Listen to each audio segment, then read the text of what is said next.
Selamat pagi teman-teman. Pagi ini kita berkumpul lagi ya. Lama kita belum berkumpul secara offline. Kali ini masih online. Kita masih beribadah melalui jaringan internet. Teman-teman, sudah pada kumpul semua ya? Sudah siap-siap di layar kaca ya? Sudah siap-siap semua ya? Kali ini kita akan berkumpul, beribadah, dan kita akan mempelajari satu orang tokoh terkenal. Sebelum mulai ibadah, mari kita siapkan hati kita naikkan sebuah lagu Tuhan Allah Hadir.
Hadir juga di rumah teman-teman sekalian.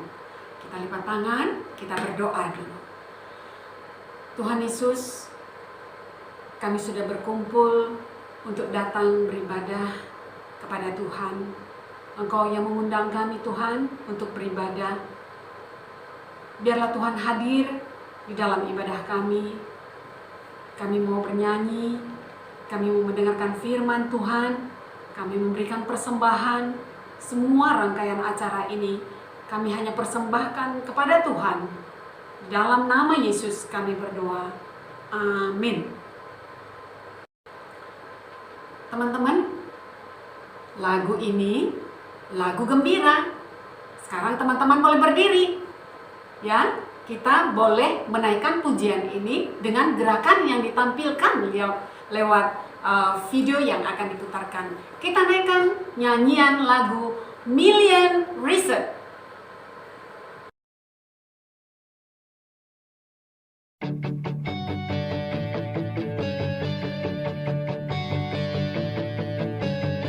Thank you, God, for saving me. Thank you, God, for saving me. Rescue from the middle of the ocean deep. Rescue from the middle of the ocean deep. You set my feet on solid ground. You set my feet on solid ground. I once was lost, but now I'm found. I once was lost, but now I'm found. Everything I have, I owe it all to you. For everything you are and all you do, Lord, I could write a book, fill every single page with a million reasons to thank you, Lord.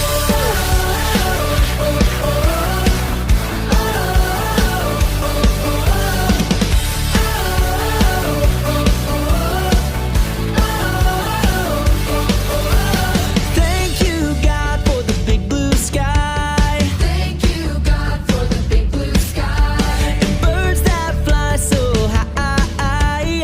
Birds that fly so high. Thank you, God, for all my friends. Thank you, God, for all my friends. Thank you, God, for your awesomeness. Thank you, God, for your awesomeness.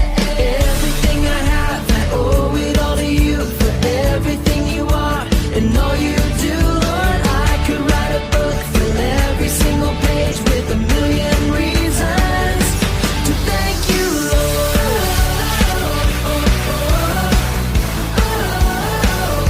To thank you, Lord.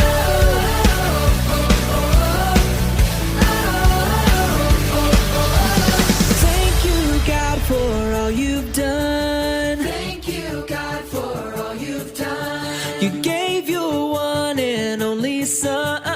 Gave your one and only Son. Now I can have eternity.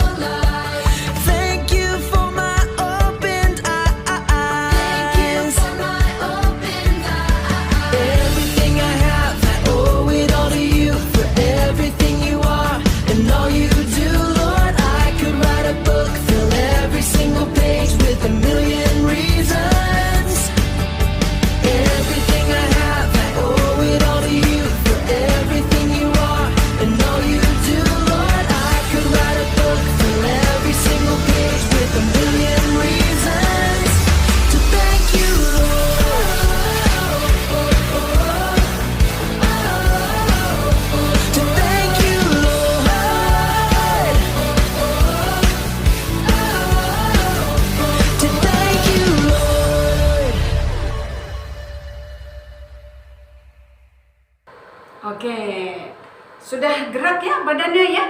Jadi ada ribuan alasan kita memuji Tuhan. Bukan hanya satu alasan loh, banyak alasan kita memuji Tuhan.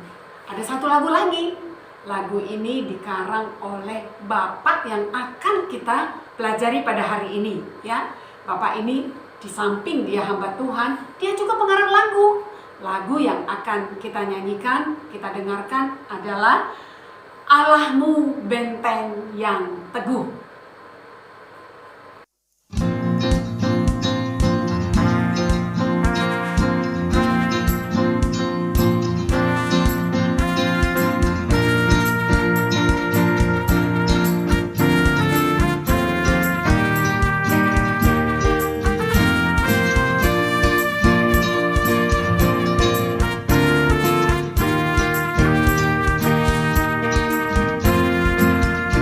Allahmu benteng yang teguh, perisai dan senjata, betapapun sengsaramu, pertolongannya nyata. Si jahat yang terang berniatkan menang, ngeri kuasanya dan tipu dayanya. Di bumi tak bertahan dengan tenaga yang menang, niscaya kita kalah. Pahlawan kita dialah yang diurapi Allah. Siapa namanya? Sang Kristus mulia, Tuhanmu yang esa, Panglima semesta. Niscaya Ia jaya. Allahmu benteng, Allahmu benteng yang teguh, Allahmu benteng, Allahmu benteng yang teguh.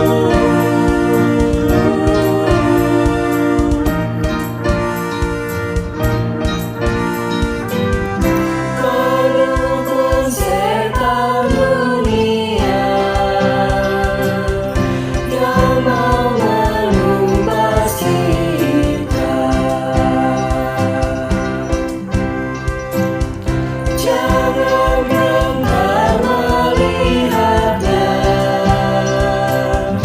iman tak sia-sia.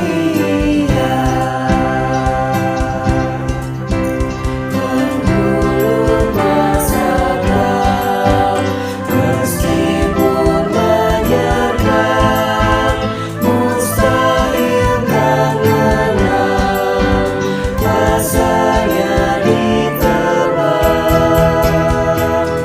dengan sepakat kata. Allahmu benteng, Allahmu benteng yang teguh, Allahmu benteng, Allahmu benteng yang teguh.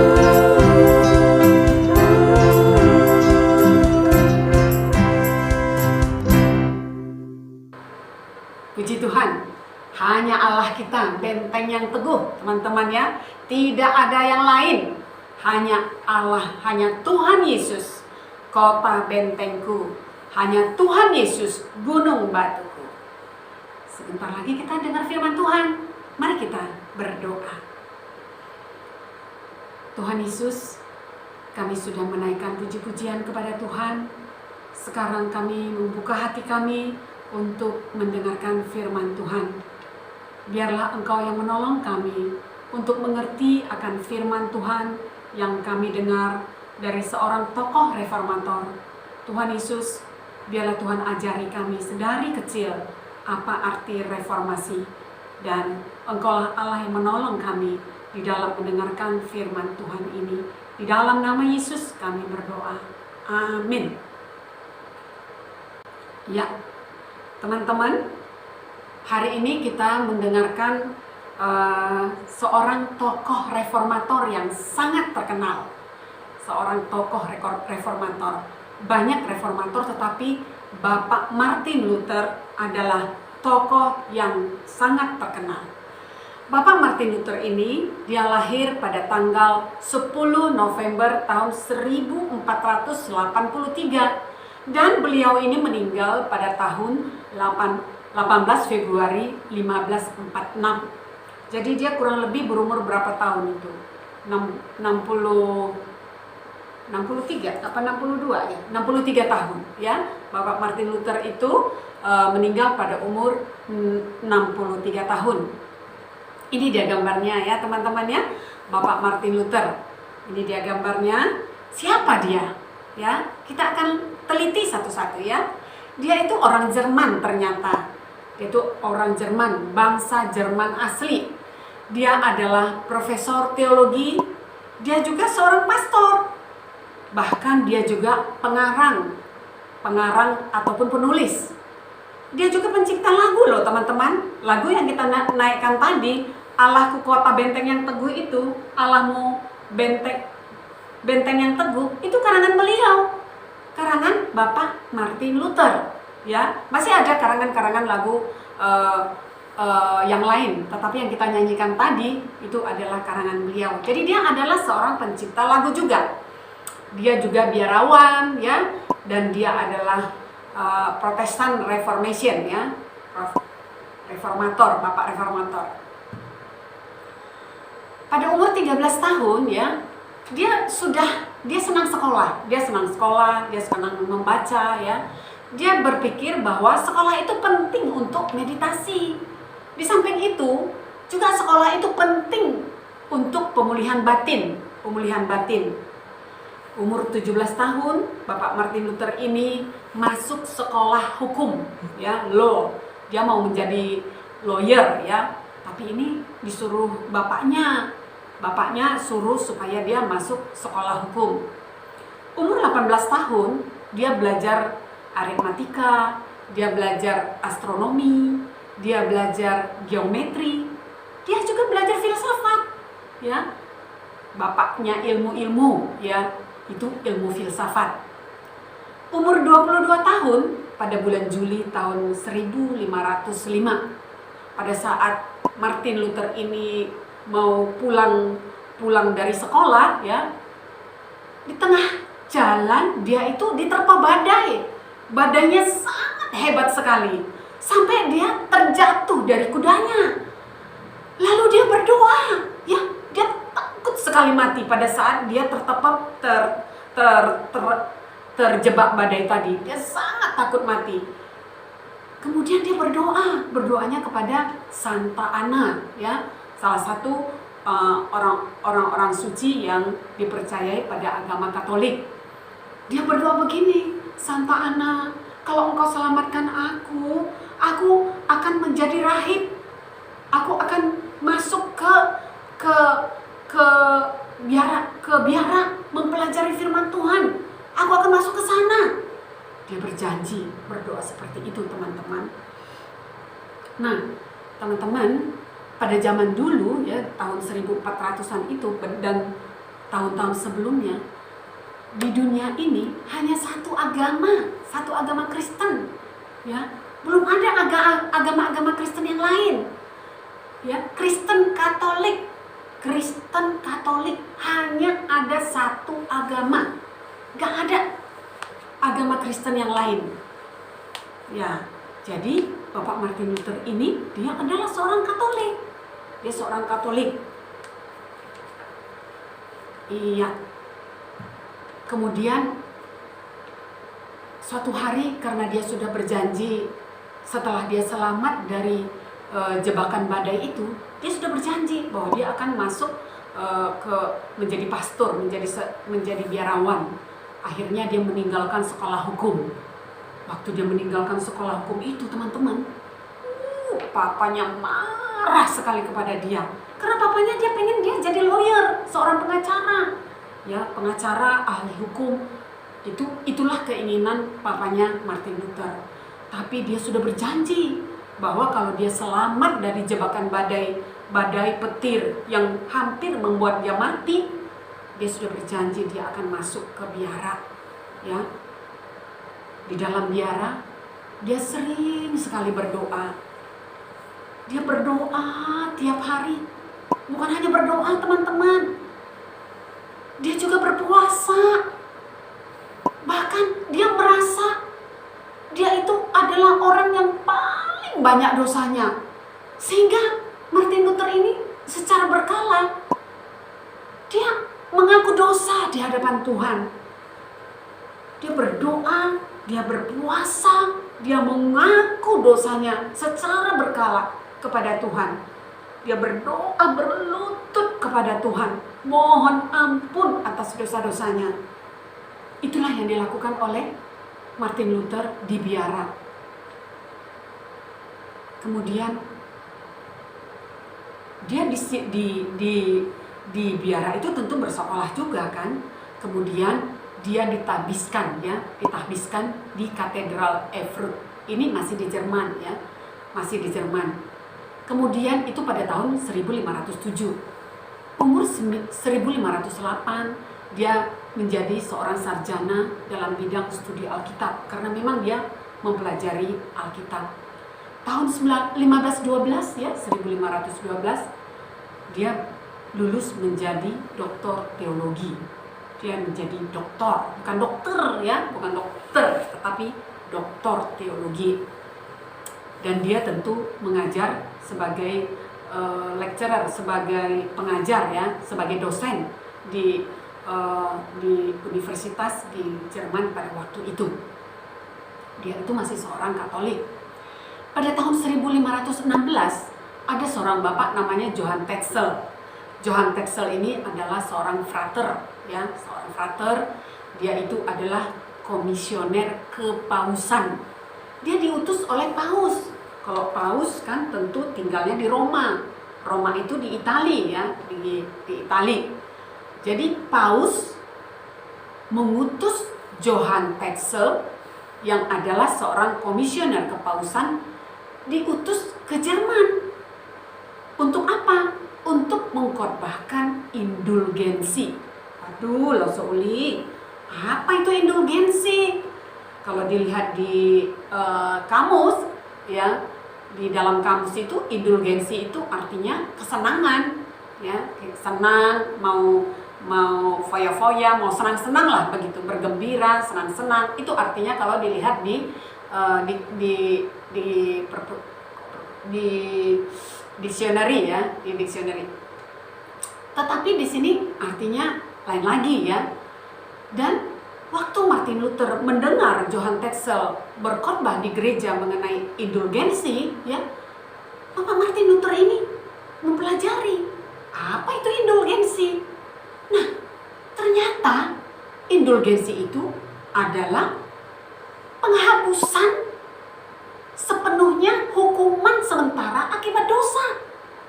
Jadi, kalau saya berdosa, saya memberikan uang ke gereja, ya, dan kemudian dosa saya diampuni, dosa saya dihapuskan. Nah, jadi tujuan indulgensi itu adalah waktu itu pausnya ya, Paus Leo ke-10 di Roma ya. Tujuannya rupanya ini indulgensi ini diberikan surat penghapusan hutang, penghapusan dosa ya. Siapa yang akan membeli surat penghapusan dosa ini, dia diampuni dosanya. Dia nggak perlu lagi dihukum akibat dosa. Jadi tujuannya adalah untuk mengumpulkan uang ya, mengumpulkan uang supaya uang-uang ini bisa dipakai untuk mendirikan gereja yang besar itu loh, yang di Vatikan sekarang. Siapa yang pernah ke sana ya, di Italia? Gerejanya besar sekali ya, Sin Basilika, Sin Petrus di Roma. Gerejanya besar dan gerejanya sangat bagus ya, sangat bagus. Gerejanya besar, artistik, sangat bagus sekali. Nah, tujuan Paus Leo yang ke-10 ini rupanya untuk membangun gereja itu tadi. Itulah tujuan indulgensi. Jadi indulgensi itu, nah, jadi begitu sekeping uang koin ya, dimasukkan ke dalam peti, ke dalam peti uang, kedengeran kan, karena dia uang logam berdenting, maka jiwa dari api penyucian pun melompat, sehingga gak perlu lagi bertobat. Waduh, nah Bapak Martin Luther membantah ya, dia membantah indulgensi ini. Dia membantah bahwa kebebasan dari hukuman akibat dosa dapat dibeli dengan uang. Waduh, bagaimana itu ya? Diambil sekeping uang logam ya, dia beli itu surat pengampunan namanya ya. Indulgensi itu adalah surat pengampunan dibeli dengan uang koinnya itu dimasukin ke dalam peti, ting, katanya gitu, maka jiwanya itu melompat dari api penyucian. Itulah menurut agama Katolik pada saat itu. Jadi orang-orangnya nggak perlu bertobat, cukup pegang surat indulgensi tersebut. Nah, inilah yang ditentang oleh Bapak Martin Luther. Nah, itu dia teman-teman ya, gambarnya ya. Nah, coba lihat itu. Ada koin-koin dikumpulkan ya, dan setelah mereka memberikan koin, maka mereka mendapatkan surat indulgensi. Surat indulgensi. Nah, ini mereka pada ngantri untuk membeli surat indulgensi tersebut. Siapa yang sudah memberikan koin ke dalam peti persembahan itu, maka mereka berhak mendapatkan surat indulgensi. Nah, yang lucunya teman-teman ya, surat indulgensi ini bisa dibeli untuk siapa saja. Siapa yang punya uang bisa beli. Nah, misalnya papanya yang sudah meninggal berapa tahun yang lalu, bisa dibeli pakai surat indulgensi. Papanya kah? Kokonya kah? Neneknya kah? Yang sudah meninggal beberapa tahun yang lalu, bisa dibeli pakai surat indulgensi ini. Nah, inilah yang ditentang oleh Bapak Martin Luther. Bagaimana ya surat indulgensi ini bisa membebaskan saya dari hukuman dosa? Wah, Bapak Martin Luther pun membaca lagi Alkitab. Zaman dulu itu teman-teman ya, orang nggak bisa semua baca Alkitab. Karena Alkitab zaman dulu itu bahasa Latin. Jadi yang bisa bahasa Latin lah yang bisa membaca Alkitab. Ya otomatis paus ya, kemudian bapak-bapak pastor yang mempelajari bahasa Latin itu tadi. Hanya mereka yang mengerti. Orang-orang awam kayak kita ini belum ada Alkitab kayak zaman sekarang, ada terjemahan bahasa Indonesia, ada bahasa Jawa, ada bahasa Chinese, ada bahasa macam-macam, belum ada. Zaman dulu itu Alkitab hanya satu bahasa Latin. Jadi tidak bisa semua orang bisa membaca Alkitab. Siapa yang mempelajari bahasa Latin, dialah yang bisa membacanya. Nah, Bapak Martin Luther ini pun belajar lagi Alkitab itu ya. Dia pelajari apakah betul ada surat indulgensi yang akan menyebabkan orang terbebas dari hukuman dosa. Jadi gak perlu bertobat begitu. Bahkan nenek-nenek moyangnya pun dibelikan surat itu. Nah, itulah yang dibantah oleh Bapak Martin Luther. Nah, jadi pada tanggal 31 Oktober, nah seperti hari ini teman-teman, tahun 1517 ya, tahun 1517, 31 Oktober, Martin Luther setelah dia membaca Alkitab ya, yang waktu itu masih dalam bahasa Latin, dia membaca kitab Roma. Dia membaca di sana bahwa kita itu dibenarkan hanya karena iman. Bahkan dia memaku 95 tesis ya. Ada 95 tesis, 95 dalil. Dia bikin ya, dia cetak, dia paku di depan di pintu gereja Wittenberg ya. Dipaku di sana. Nah, ini dia. Bapak Martin Luther memaku 95 tesis ya. 95 tesis ini hal-hal yang dia ungkapkan yang tidak benar sesuai dengan Alkitab, nggak cocok. Dia pakulah tesis ini di pintu gereja di Wittenberg. Teman-teman, waktu Martin Luther memaku 95 tesis ini, dalam 2 minggu ya, ini sudah menyebar ke seantero Jerman. 95 tesis ini tentu pakai bahasa Jerman ya. Dan bahkan setelah 2 bulan menyebar ke seluruh Eropa. Apa yang ditulis, apa yang disanggah oleh Martin Luther ini, yang tertera di dalam 95 tesis itu, rupanya menyebar dengan cepat ke seluruh Eropa. Ya, inilah yang dipaku oleh Martin Luther tadi, 95 tesis itu di pintu masuk gereja Wittenberg. Nah, ini dia depan gerejanya ya. Nah, inilah gereja Wittenberg tersebut. Ini model sekarang ini ya, model sekarang. Kalau dulu ya seperti ini. Nah, inilah 95 tesis. Ini yang dipakukan oleh Martin Luther di dinding gereja itu tadi. Kemudian apa yang dilakukan oleh Martin Luther? Itu tadi kan 31 Oktober tahun 1517.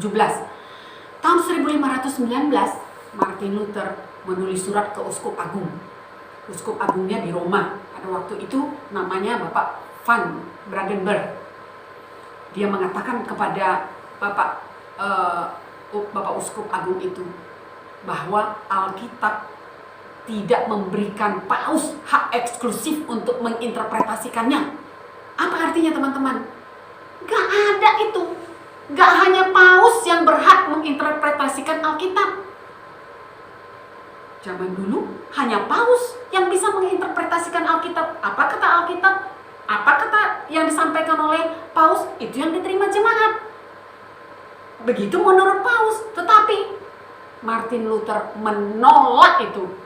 Dia mengatakan Alkitab tidak memberi hak eksklusif kepada paus untuk mengartikannya, menginterpretasikannya. Jadi bukan hanya paus. Pada tahun 1520 teman-teman ya, hal yang disampaikan oleh Martin Luther tadi ya, itu merupakan bentuk serangan langsung kepada otoritas kepausan. Dia secara langsung ya menyerang uskup pada waktu itu. Nah, akhirnya Paus Leo ke-10 kasih surat ancaman dia. Dia mengirimkan surat ancaman kepada Bapak Martin Luther. Isi surat ancaman itu bahwa dia akan dikucilkan, namanya diekskomunikasi. Kalau kamu tidak menarik 41 kalimat dalam suratmu, termasuk 95 tesis, dalam waktu 60 hari kamu akan dikucilkan, kata Bapak Paus Leo ke-10 ya, kamu akan diancam, kamu akan dikucilkan dalam waktu 60 hari.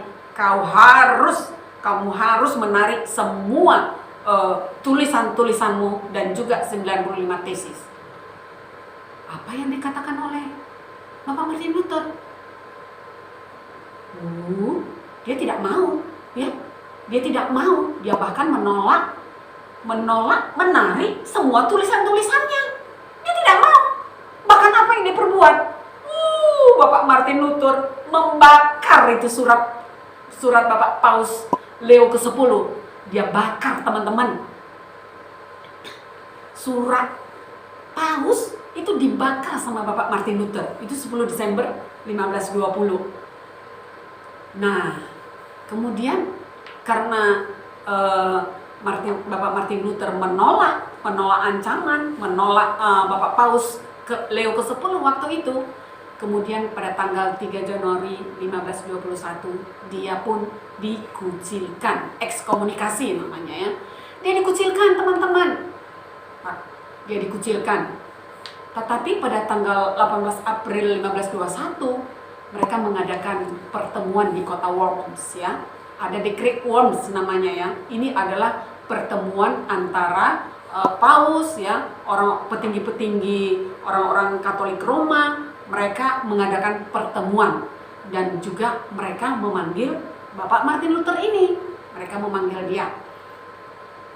Tujuannya adalah apa? Tujuannya supaya Bapak Martin Luther ini dilarang menulis. Kan Bapak Martin Luther dia senang menulis dia. Jadi mereka memanggil Bapak Martin Luther supaya Bapak Martin Luther dilarang menulis. Dia disuruh juga mencabut semua tulisan-tulisan yang sudah beredar, tapi dia tidak mau, ya. Dia nggak mau. Dia mengatakan kepada pimpinan rapatnya pada waktu itu, pada The Great Worms, dia mengatakan, tolong tunjukkan kepada saya mana dari tulisan saya ini yang tidak sesuai dengan Alkitab. Tolong tunjukkan kepada saya. Kata Bapak Martin Luther dengan lantangnya di hadapan The Great Worms itu tadi.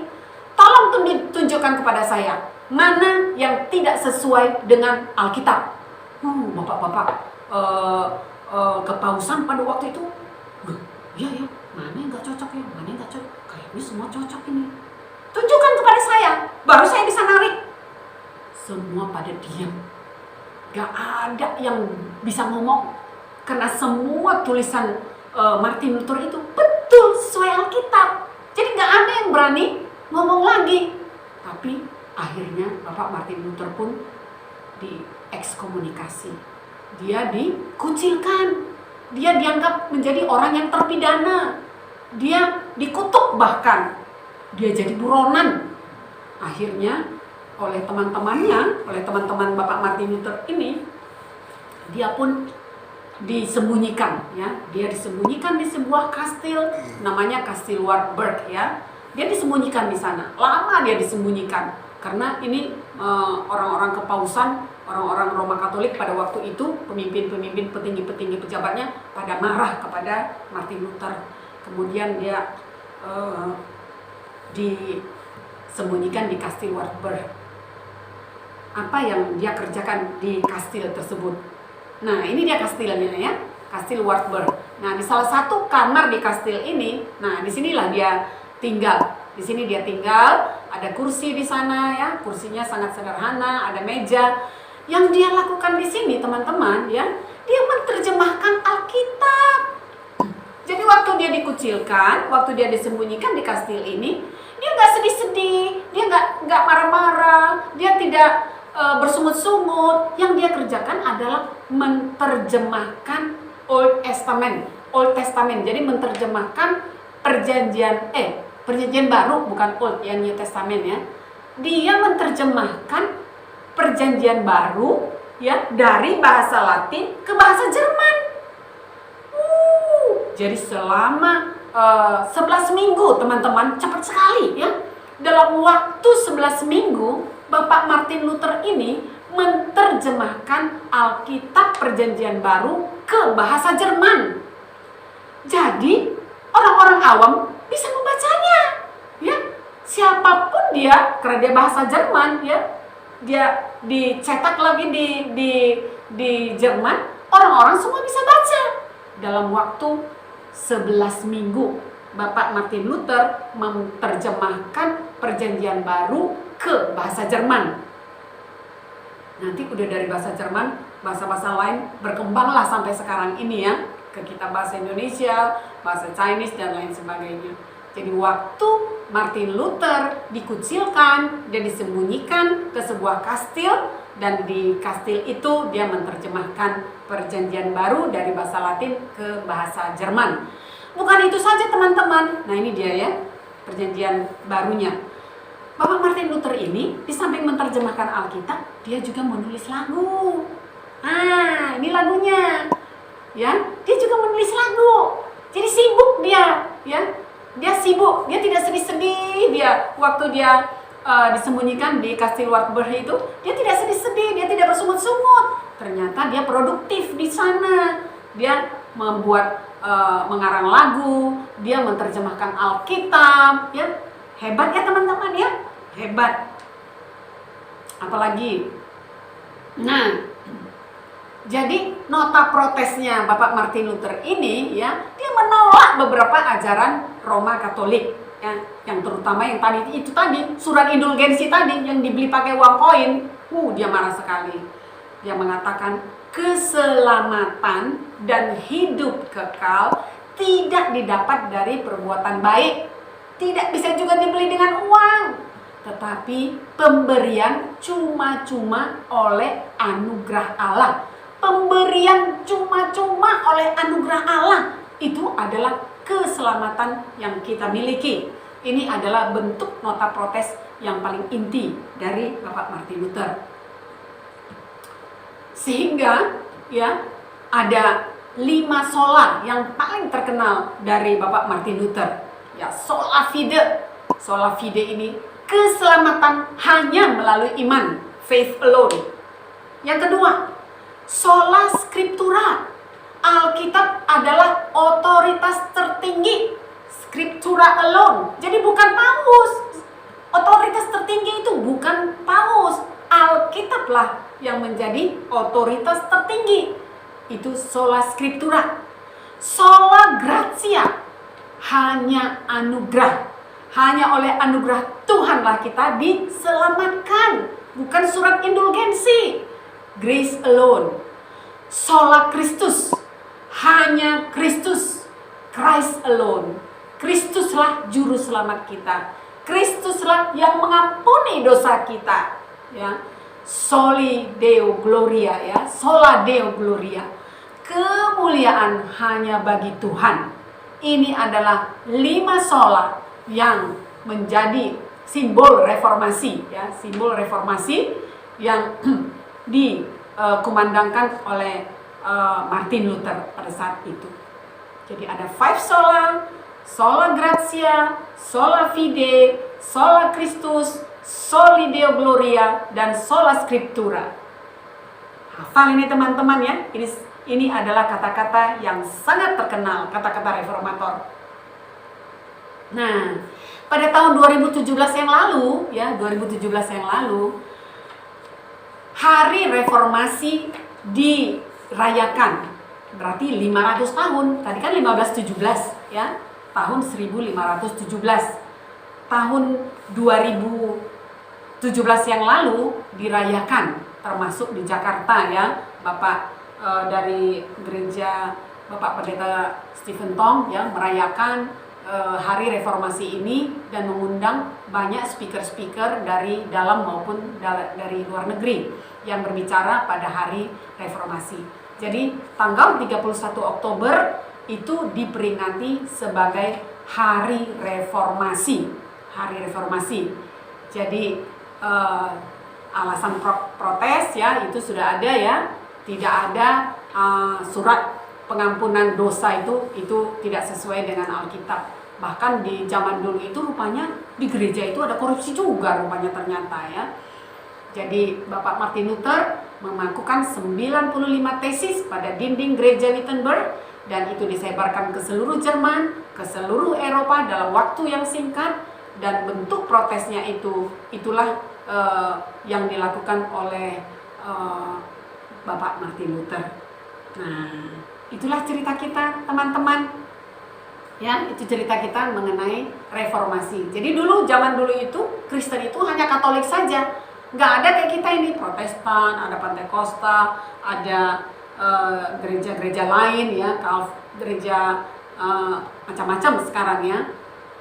Zaman dulu gerejanya itu cuma Katolik, tetapi setelah ada protes dari Bapak Reformator dan semua nota protes itu ditentang, maka lahirlah gereja Protestan. Sekarang tibalah saatnya kita ayat hafalan. Nah, ayat hafalan ini sangat singkat. Kalian pasti senang sekali kalau udah singkat ya. Roma 1 ayat 17b, yang terakhir ya, kalimat terakhir. Orang benar akan hidup oleh iman. Ayo sekali lagi teman-teman.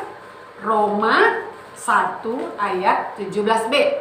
Orang benar akan hidup oleh iman.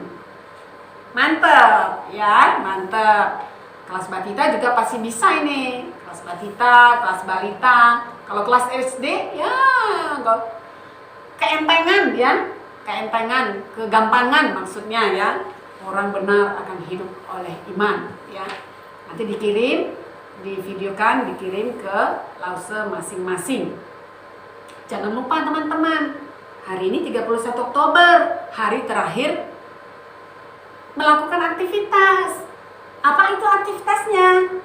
Nyanyikan satu lagu himne ya. Nyanyikan satu lagu himne. Kalau yang sudah ngirim bagus ya. Tapi yang belum mengirim, ini hari terakhir, kirimkan aktivitas, nyanyikan satu lagu himne. Nanti lause Jo akan kumpul itu semua. Nanti ditayangkan. Kalian bisa lihat nanti kalian punya nyanyian himne tersebut. Oke, jadi teman-teman yang sudah mengirimkan ayat hafalan, mengirimkan aktivitas, bagus sekali. Dan yang ulang tahun, kita ucapkan selamat ulang tahun sama yang ulang tahun pada minggu ini ya teman-teman ya. Tuhan memberkati teman-teman yang ulang tahun, memberikan panjang umur, kesehatan, papa mamanya diberkati Tuhan ya. Teman yang ulang tahun, happy birthday. Terakhir kali kita akan memberikan persembahan. Persembahan kali ini jangan lupa persembahan di kelinci, celengan kelincinya, ataupun bisa melalui QR code yang ditampilkan di layar kaca kita. Sambil kita memberikan persembahan, nanti kita naikkan lagu ya. Lagunya adalah Kasih Yesus. Lagunya ini indah sekali. Memang Yesuslah yang mengasihi kita. Sebelum kita memberikan persembahan, teman-teman, mari kita berdoa dulu. Tuhan Yesus, kami sudah mendengarkan bagaimana Bapak Martin Luther memprotes ketidakbaikan gereja pada zaman dahulu yang ketidaksesuaian dengan firman Tuhan. Engkau memberikan keberanian kepada beliau. Engkau jugalah yang menolong kami untuk kami boleh berani menentang hal-hal yang tidak sesuai dengan firman-Mu. Berikan kami keberanian untuk menegakkan firman Tuhan. Tuhan, pakai kami Tuhan, supaya kami pun ditolong Tuhan untuk dipakai Tuhan menjadi saksi Tuhan, memberitakan firman Tuhan kepada orang-orang lain. Tuhan Yesus, kami ucap syukur ada Bapak Reformator, kami ucap syukur bahwa Engkau Allah yang menolong Bapak-Bapak Reformator sehingga mereka berani menegakkan firman Tuhan sesuai kembali kepada Alkitab, kembali kepada firman Tuhan yang hidup. Kami ucap syukur untuk Tuhan Yesus yang sudah menolong kami untuk mengenal Engkau, sehingga kami tahu bahwa Yesuslah yang menjadi juru selamat kami. Terima kasih Tuhan Yesus, biarlah melalui iman kami percaya kepada Tuhan, kami boleh tetap setia kepada Tuhan sampai saatnya Tuhan memanggil kami. Inilah doa kami Tuhan, dalam nama Yesus kami berdoa, amin. Sampai ketemu minggu depan teman-teman. Selamat hari Minggu, Tuhan Yesus berkati kita semua, amin.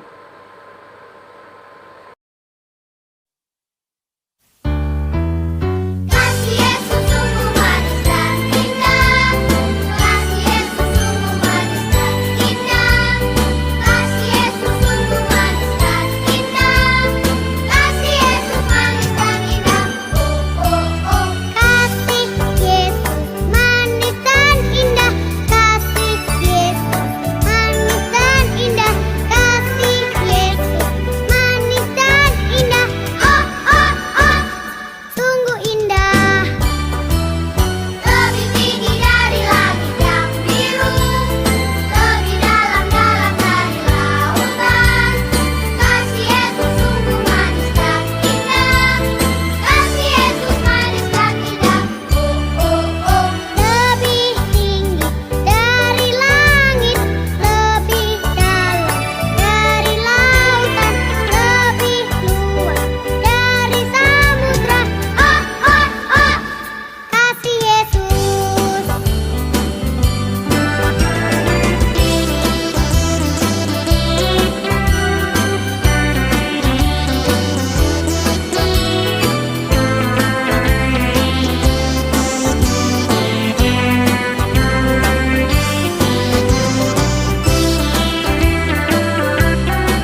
23 ayat 18. Karena masa depan sungguh ada dan harapanmu tidak akan hilang. Amsal 23 ayat 18. Amsal 23 ayat 18. Karena Amsal 23 ayat 18. Masa depan sungguh ada dan harapanmu tidak akan hilang. Tetapi Amsal 23 masa depan sungguh ada dan Amsal 23 ayat 18. harapanmu tidak akan hilang. Terima kasih. Dan harapanmu tidak akan hilang. Amsal 23 ayat 18. Karena masa depan sungguh ada dan harapanmu tidak akan hilang. Amsal 23 ayat 18. Karena masa depan sungguh ada dan harapanmu tidak akan hilang.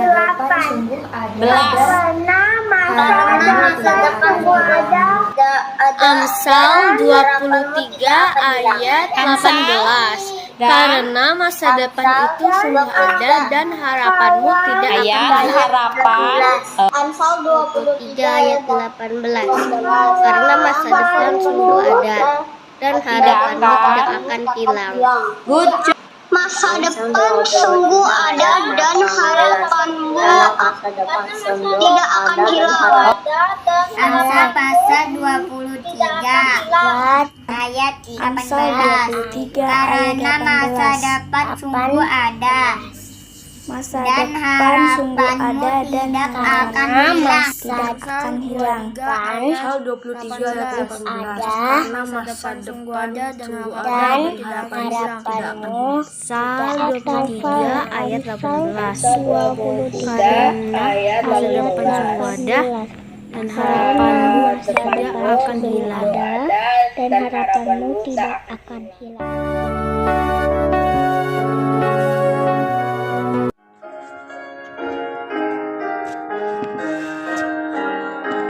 Mulia bagi Allah, kasih-Nya besar, putranya diberikan untuk hamba berdosa.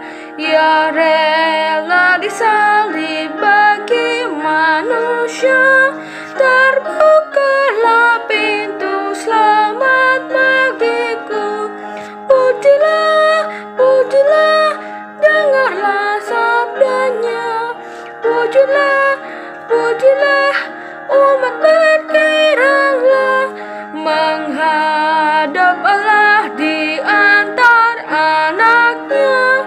Genaplah penebusan mulia baginya. Hormat bagi Allah Bapa, hormat bagi anaknya, hormat bagi Roh penghibur ketiganya yang esa. Haleluya, haleluya, ketiganya